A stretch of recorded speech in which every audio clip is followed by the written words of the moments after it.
présente les actus. En cette semaine du 23 février 2026, nous décryptons l'actualité mondiale. Au programme, les tensions commerciales persistantes autour des tarifs américains, le combat acharné contre les cartels au Mexique, les avancées technologiques en intelligence artificielle et leurs implications, la course aux acquisitions dans le secteur des médias et la transition énergétique qui redessine le paysage industriel.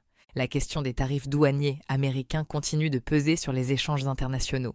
Donald Trump maintient la pression, suscitant des inquiétudes chez les entreprises.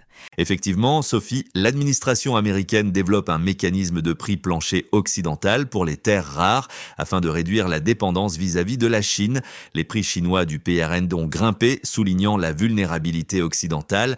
Des efforts sont en cours pour créer des systèmes de prix alternatifs en dehors de la Chine, y compris des contrats à terme sur les terres rares. Du côté des entreprises, les doutes persistent. Des acteurs comme Illy Café s'attendent à des remboursements compliqués, tandis que FedEx a même intenté une action en justice contre le gouvernement américain pour obtenir le remboursement des tarifs douaniers. L'incertitude bloque les activités et la concurrence chinoise reste une préoccupation majeure.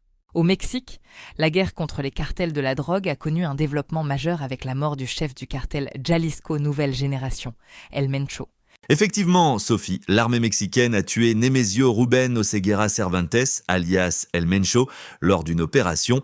Sa mort, activement recherchée par les États-Unis, représente un succès pour le gouvernement mexicain et pourrait avoir des répercussions sur la politique du pays et ses relations avec les États-Unis. Suite à cette opération, des troubles ont éclaté dans plusieurs États, avec des routes bloquées et des attaques contre des bases de la garde nationale. L'ambassade américaine a confirmé une coopération avec les autorités mexicaines. La DEA considère le cartel de Jalisco comme aussi puissant que celui de Sinaloa, et cette mort soulève des questions sur la succession à la tête du cartel et l'impact sur la sécurité régionale. L'intelligence artificielle continue de dominer l'actualité, avec des investissements colossaux et des débats sur son impact. Amazon, par exemple, investit 12 milliards de dollars dans de nouveaux centres de données 3Easy aux États-Unis, notamment en Louisiane.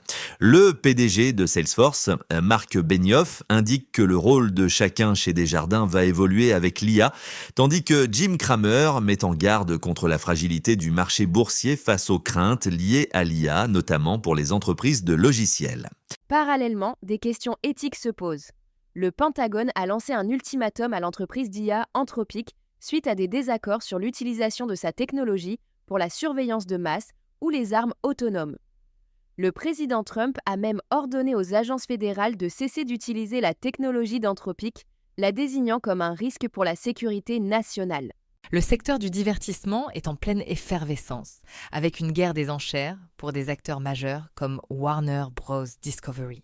Paramount Skydance a fait une offre plus élevée pour Warner Bros. Discovery dans le but de contrer un accord potentiel avec Netflix. L'enjeu est la domination du marché du streaming avec des franchises populaires comme Harry Potter et Game of Thrones en ligne de mire. Les autorités de régulation, tant aux États-Unis qu'en Europe, examinent attentivement ces accords potentiels. Les actionnaires de Warner Bros. Doivent se prononcer, tandis que des investisseurs comme Ancora Capital font pression pour reprendre les négociations avec Paramount. Cette bataille d'enchères reflète la concentration croissante dans le secteur et les défis pour maintenir la concurrence dans le paysage du streaming. Les investissements dans la transition énergétique continuent de transformer l'industrie mondiale. L'Europe se positionne fortement avec de nouvelles usines de matériaux de batterie annoncées par BASF en Allemagne et des projets éoliens offshore majeurs. Parallèlement, des tensions persistent, comme la crise de la dette africaine qui appelle à des investissements massifs pour briser le cycle, ou encore le marché du caoutchouc naturel sous tension en raison de problèmes de production et d'une demande croissante. Des initiatives comme le projet NEOM en Arabie Saoudite, un méga-projet d'hydrogène vert, signalent un engagement fort vers la décarbonation. La Chine, quant à elle, cherche à réduire sa dépendance vis-à-vis des prix occidentaux pour les terres rares, tandis que le Japon explore les ressources des fonds marins pour contrer la mainmise chinoise. C'était Clé Actu. Merci de nous avoir écoutés et à vendredi prochain.